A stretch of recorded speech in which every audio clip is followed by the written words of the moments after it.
Ô, Bravo, seja bem-vindo, bom dia. Bom dia, Eduardo. Bom dia, Fernando. Bom dia, ouvintes da Itatiaia. Eu gostei muito dessa CPI da Câmara para investigar essas obras da Lagoa da Pampulha.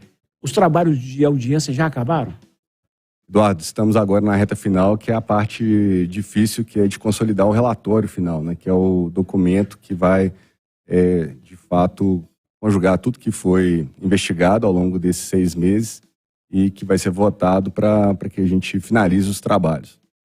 Adianta para a gente, por favor, as suas perspectivas. Vai ter gente indiciada? Vocês vão sugerir o indiciamento de pessoas? Eduardo, vamos e vamos fazer, né? Tem que ser feito, porque, infelizmente, essa gestão da Lagoa da Pampulha ao longo dos últimos anos é ridículo. A gente vê aí, porque não é uma questão só de entrar no juridiquês, na investigação. Qualquer cidadão de Belo Horizonte que frequenta a Pampulha sabe a quantidade de momentos que foi lá e tinha mau cheiro, que a orla estava suja, e todos esses aspectos são observações que qualquer um faria, mas na hora que a gente começa a aprofundar e investigar a fundo, você vai vendo que ali tem um sistema de se preservar o problema, ou seja, milhões e milhões de reais foram gastos e o problema não foi resolvido. Qual foi o período que vocês estudaram? A gente aprofundou mais nos últimos 10 anos, mas os fatos de 2015 para frente são os mais emblemáticos. Nesses últimos 10 anos, quanto foi gasto da Pampulha? Foi na ordem de 350 milhões nos últimos 10 anos, mas se você trouxer tudo a preço, nos últimos 20 anos, mais de 1,4 bilhões de reais já se foram na Lagoa da Pampulha. E a Fedentina é a mesma? A poluição melhorou em termos de substâncias que estão no fundo da lagoa ou também não? Então, o primeiro problema da Lagoa da Pampulha é que nós temos a percepção que ela é um patrimônio tombado.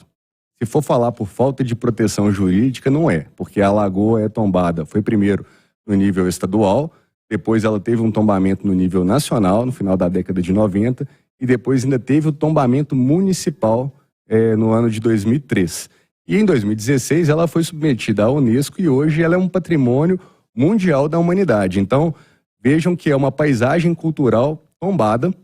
A gente tem aí no mundo inteiro, né, grandes ícones, né, as pirâmides do Egito, tem lá a muralha da China. Aqui em BH nós temos a Lagoa da Pampulha. Aliás, Minas tem vários, né, bens tombados. Ouro Preto, Tiradentes, Diamantina. Mas a nossa Lagoa da Pampulha, ela é um marco do modernismo no Brasil. Foi o trabalho que foi idealizado ali com o JK, com o Niemeyer, o paisagismo de Buller Marx, e que virou, de fato, um ícone do modernismo e que, inclusive, subsidiou a fundação de Brasília. Então, Brasília também é tombada, Eduardo. A gente tem a percepção modernista reconhecida ali. Só que aí vem um detalhe importantíssimo que muita gente, infelizmente, passa por cima. A nossa orla e o nosso espelho d'água são tombados. Então, tudo que é feito na orla ou no espelho d'água que mutila esse patrimônio cultural é um crime contra o nosso patrimônio. Vereador, eu queria que o senhor contasse pra gente como é que está nesse momento, né? Enquanto está tendo essa investigação toda, não se faz nada, não pode mexer lá nessa região por enquanto. E se, depois que tudo for descoberto, levantado, as pessoas punidas, se a população pode acreditar que tem alternativa, que tem solução, que é possível cuidar da região da Pampulha? Fernando, olha que coisa mais interessante. Não deveriam mexer, mas mexeram. No carnaval mesmo, houve um plantio de mudas de plantas dentro da orla em total desconformidade com o projeto paisagístico tombado. E a prefeitura, inclusive, fez menção disso nas suas redes sociais, foi lá bater foto, secretário de meio ambiente, todo mundo lá, passando por cima de tudo. Então a gente vê diversos absurdos que acontecem na orla da Lagoa da Pampulha e ferindo frontalmente o patrimônio cultural. Pode ter ex-prefeito indiciado? Ou você sugerir, porque a CPI sugere o indiciamento pela autoridade. As autoridades, porque a gente tem vários níveis, obviamente, das decisões. No órgão máximo, a gente tem o prefeito, obviamente, ali. Mas como o prefeito se conecta a muitos assuntos, né, a gente está estudando se os elementos que nós temos são suficientes para esse tipo de apontamento. Agora, você pode dar um nome de uma pessoa que esteve diretamente ligada e que vocês consideram, uma ou mais, que são responsáveis por esse estado de coisa da Pampulha? Um dos nomes é o senhor Ricardo Miranda Aroeira, que é diretor de gestão de águas urbanas, trabalha dentro da Secretaria Municipal de Obras e Infraestrutura, e que, para mim, pelas próprias oitivas, e ele inclusive já foi ouvido como investigado, ele é um pivô dentro de toda essa estrutura. Não tem nenhum momento dessa história da Lagoa da Pampulha, a história recente, e quando se falou em Lagoa da Pampulha, não foi ele que foi lá representar a prefeitura e dar os encaminhamentos. Esse, com certeza, os senhores vão encaminhar, a ideia é encaminhar para o Ministério Público, pedindo indiciamento. Exatamente. A CPI, ela sugere os encaminhamentos, né? Ela faz os registros de indiciamentos também, mas todo o material é encaminhado ao Ministério Público para que se tomem as providências. Nessa conversa toda, documento, oitiva, tudo, você tem alguma ideia do que tem que ser feito na Lagoa?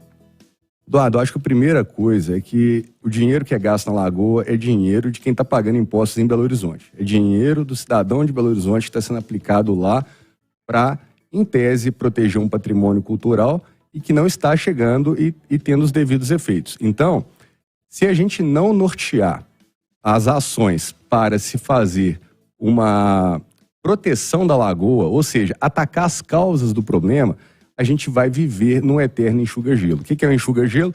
É você deixar o problema entrar dentro da Lagoa para gastar milhões e milhões de reais no meio do caminho, ou seja, o dinheiro vertendo lá no final da barragem.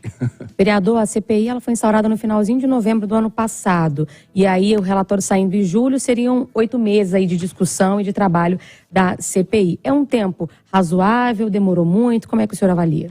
Na prática, como há um recesso no mês de janeiro, né, não conta esse prazo. Digamos que a gente está trabalhando de fevereiro até agora em julho, então são 6 meses. Foram os primeiros 4, mais uma prorrogação de 2 meses. E a gente está chegando dentro do prazo regimental. Então, adequamos, obviamente, o trabalho dentro do período que estava disponível para a gente. E muita gente critica a CPI, eu acho que não, que uma comissão parlamentar de inquérito é sim dever do legislativo. Acho que essa foi oportuna, muita coisa virá à tona. Você já fica aqui com o convite para quando o relatório estiver pronto, voltar aqui, a gente descer a detalhes. Obrigado pela visita, viu, senhor Braulio Lara? Obrigado a todos e a gente vai seguir para fazer o trabalho, realmente, criar um segundo capítulo na cidade de Belo Horizonte, que é a gente ter a nossa Pampulha de volta. Obrigada. 1,2 bilhão de reais colocado lá e continua fedendo.